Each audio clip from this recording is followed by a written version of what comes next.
बात करें अकाल मृत्यु वाले पितरों का श्राद्ध कब करना चाहिए। पितृपक्ष की शुरुआत 7 सितंबर से हो चुकी है, जिसका समापन 21 सितंबर को होगा। अब इसकी अलग अलग तिथियां हैं, तो आप यहाँ पर एक चीज़ आपके दिमाग में उठती है कि जी अकाल मृत्यु हो गई, तो यहाँ पर श्राद्ध कब हो। श्राद्ध वो कर्म होता है जब पितरों की आत्मा की शांति के लिए उन्हें श्रद्धांजलि आप अर्पित करते हो, श्रद्धापूर्वक। और खास तौर पर पितृपक्ष के दौरान पितरों के निमित्त श्राद्ध, तर्पण और पिंडदान किया जाता है। आइए जानते हैं पितृपक्ष में अकाल मृत्यु वाले पितरों का श्राद्ध कब किया जाता है। धार्मिक मान्यताओं के अनुसार किसी व्यक्ति की उम्र पूरी होने से पहले उसकी प्राकृतिक कारणों के अलावा किसी दुर्घटना, हिंसा, आत्महत्या या फिर किसी बीमारी के चलते, है ना, मृत्यु हो गई हो, किसी जानवर के हाथों मृत्यु हो गई हो, तो इस तरीके की मृत्यु को अकाल मृत्यु कहा जाता है। ऐसी मृत्यु से आत्मा को शांति नहीं मिलती, वो भटकती रहती है।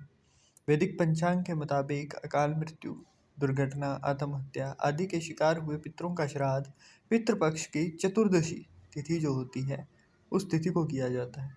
पितृपक्ष की जो काल मृत्यु वाले पितरों को विशेष रूप से ये तिथि समर्पित की गई है। अगर मृत्यु की तिथि याद ना हो तो सर्वपितृ अमावस्या को भी ऐसे पितरों का श्राद्ध किया जा सकता है। इसके अलावा पितृपक्ष की अष्टमी को अकाल मृत्यु वाले पितरों का श्राद्ध किया जा सकता है। ज्योतिष के मुताबिक अकाल मृत्यु से मरने वाले पितरों के लिए गया के प्रेतशिला पर्वत पर पिंडदान करना सबसे शुभ और फलदायी है। गया के प्रेतशिला पर्वत पर श्राद्ध करने से आत्मा को प्रेत योनि से मुक्ति मिलती है। और यहीं आप अगर हरिद्वार की बात करें, मायापुरी की, तो यहाँ पर आप नारायणी शिला है वहाँ से भी करवा सकते हो। और इसी तरीके से ही हमें उज्जैन में भी मिल जाते हैं। तो मतलब अलग अलग जगहों के अलग अलग मशहूर जगह हैं। और उसके अलावा गया जी और हरिद्वार के अंदर आप करवा सकते हो। वहाँ पर बस इतना ध्यान रखिएगा कि जो भी पंडित जी को आप बुलाएं, जो भी, है ना, तो वहाँ पर वो पूर्ण रूप से विधि करें।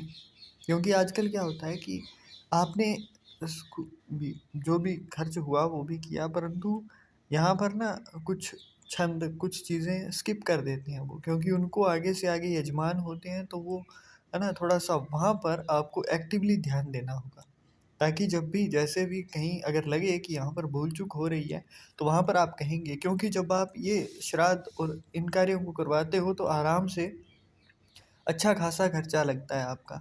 और ऐसे में भी जब आपको फ़ायदा ना हो, तो इसलिए आपको पूर्ण रूप से वहाँ पर ध्यान रखना होगा। अपनी ओर से थोड़ा सा अगर आप कमेंट करेंगे तो मैं बता दूंगा कौन कौन सी चीज़ें हैं।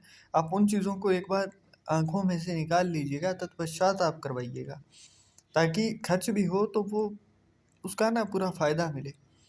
अकाल मृत्यु वाले पितरों का श्राद्ध करने के लिए चतुर्दशी सर्वपितृ अमावस्या का चुनाव करना चाहिए। अब अगर संभव हो गया के प्रेतशिला पर्वत का चुनाव करना, या फिर आप घर पर तीर्थ पर बहते हुए जल के ऊपर भी करवा सकते हो। तो अगर घर पर कराए ना तो रसोई को साफ रखना होता है, शाकाहारी भोजन बनवाइए। अगर यहाँ पर अगर, क्योंकि अगर आपके घर के अंदर मांसाहारी चलता था और जिनका आप श्राद्ध करवा रहे हो वो मांस मच्छी खाते थे, तो ऐसे में कई बार क्या होता है कि पूजा अनुष्ठान अगर अच्छे तरीके से हो रहा हो तो 10 में से 2 या 3 चांसेस ऐसे होते हैं कि जो भी, अगर किसी का पूर्ण रूप से कुछ कर्म ना हुआ हो और वो भटक रहा हो, तो वो आ जाते हैं शरीर के अंदर। तो वहाँ पर आकर वो शराब अगर पीते थे तो वो भी मांग लेते हैं। तो ये कार्य होता है, परंतु बहुत रेयर होता है, क्योंकि मैक्सिमम चांसेस ये होते हैं कि या तो वो भटक रहे थे तो उनकी जैसे ही उम्र पूरी हुई वो निकल गए, है ना। तो यहाँ पर अगर संभव हो तो किसी पंडित या ज्योतिषाचार्य की मदद से तर्पण पिंडदान करिए। और यहाँ पर सिर्फ शाकाहारी का इतना नहीं होता है, क्योंकि अगर आपका घर शाकाहारी है, वैष्णव है, तब आप देख सकते हो, प्रायोरिटी दे सकते हो इस चीज़ को, परंतु वैसे नहीं होता है। गरीबों को भोजन या मंदिर में कच्ची सामग्री जैसे चावल, दाल, आटा, घी इत्यादि का यहाँ पर दान करना भी आपके लिए शुभ रहता है।